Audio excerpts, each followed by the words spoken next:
নমস্কার বন্ধুরা, welcome to my channel SB explorer. তো বন্ধুরা, সকলকে জানাই শুভ সকাল। তো যারা চ্যানেলে প্রথমবার এসেছো অবশ্যই সকলে একটা করে সাবস্ক্রাইব করে দিয়ে আমাদের সাথে যুক্ত হয়ে যেও।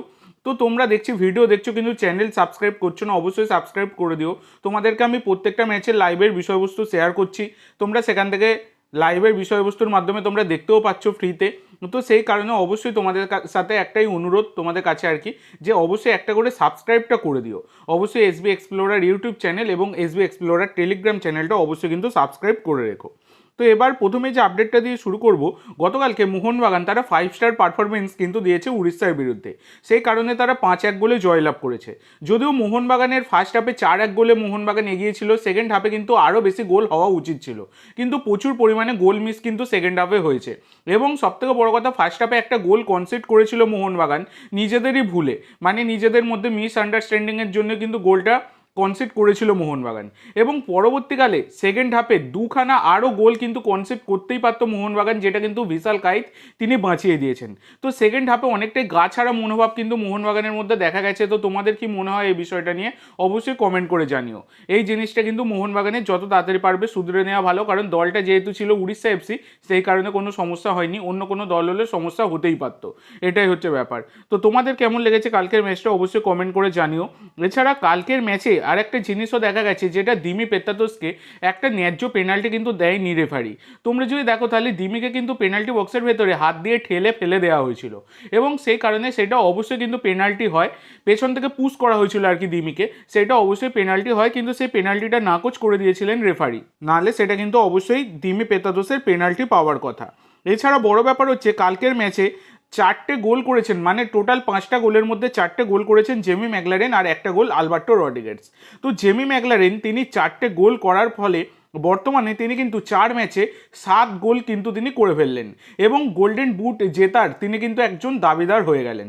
তো জেমি ম্যাকলারেন তিনি এ লিগে গোল্ডেন বুট জিতেছেন ঠিকই, তবে আমরা চাই আইএসএল এর মঞ্চেও তিনি কিন্তু গোল্ডেন বুট জিতুক।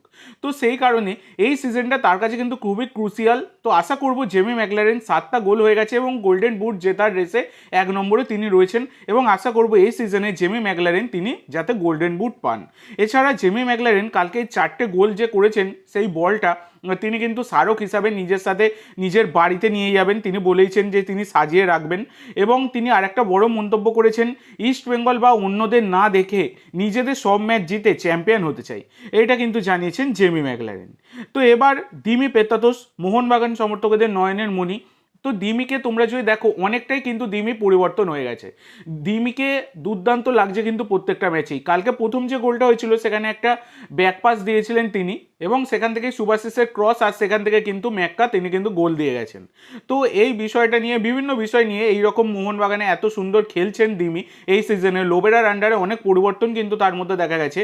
তো সাংবাদিকরা এখানে দিমিকে প্রশ্ন করেছিলেন যে আপনার এটা দিমি 2.0 ভার্সন, তো এটা নিয়ে দিমি মানে বলেছেন যে কিছুই বদলায়নি, শুধু সময় বদলেছে। এটা কিন্তু দিমি পেত্তাতোস তিনি কিন্তু জানিয়েছেন।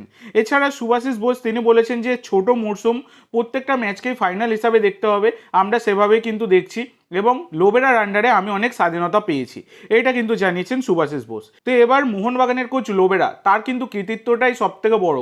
একজন কোচ হিসাবে দুর্দান্ত পারফরমেন্স কিন্তু দেখাচ্ছেন তিনি তার দলকে দিয়ে। তো কোচ লোবেরা তিনি বলেছেন যে একটা গোল খেলেও আমি দলের খেলায় বেশ খুশি, আরও উন্নতি করতে হবে আমাদেরকে দিনে দিনে, প্রত্যেকটা ম্যাচই আমাদেরকে ফাইনাল হিসাবে দেখতে হবে। এখন আমি পরের ম্যাচ নিয়ে ভাবছি পরের ম্যাচে কি হবে, এইটা কিন্তু লোবেরা জানিয়েছেন, এবং পরের ম্যাচ জিততে চাই, এটা কিন্তু লোবেরা বলেছেন।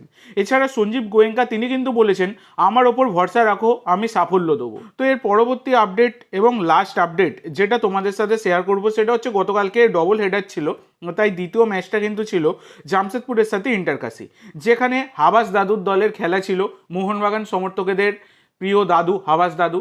তো মোহনবাগান সমর্থকেরা নাতি নাতনি হিসাবে সবাই কিন্তু বসে থাকে হাবাস দাদুর জয় দেখবে বলে, কিন্তু সেইটা কিন্তু গতকালকেও হলো না। হাবাস দাদু মানে তার দল ইন্টারকাশি, তারা কিন্তু 1-0 গোলে পরাজিত হলো জামশেদপুর এফসির কাছে।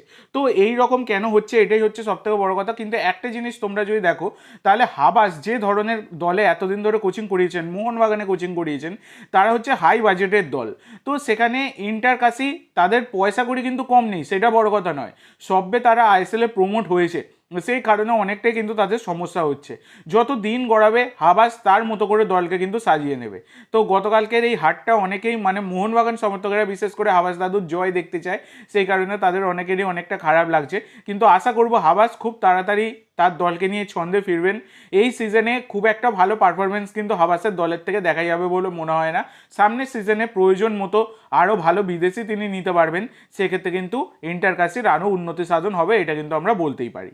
তো আজকের জন্য এইটুকু বন্ধুরা, ভিডিওটি ভালো লাগলে অবশ্যই লাইক করো, শেয়ার করো, আমার চ্যানেলে প্রথমবার এসে থাকলে চ্যানেলটি সাবস্ক্রাইব করো, আর কমেন্ট করে জানাও ভিডিওটি কেমন লাগলো। ধন্যবাদ।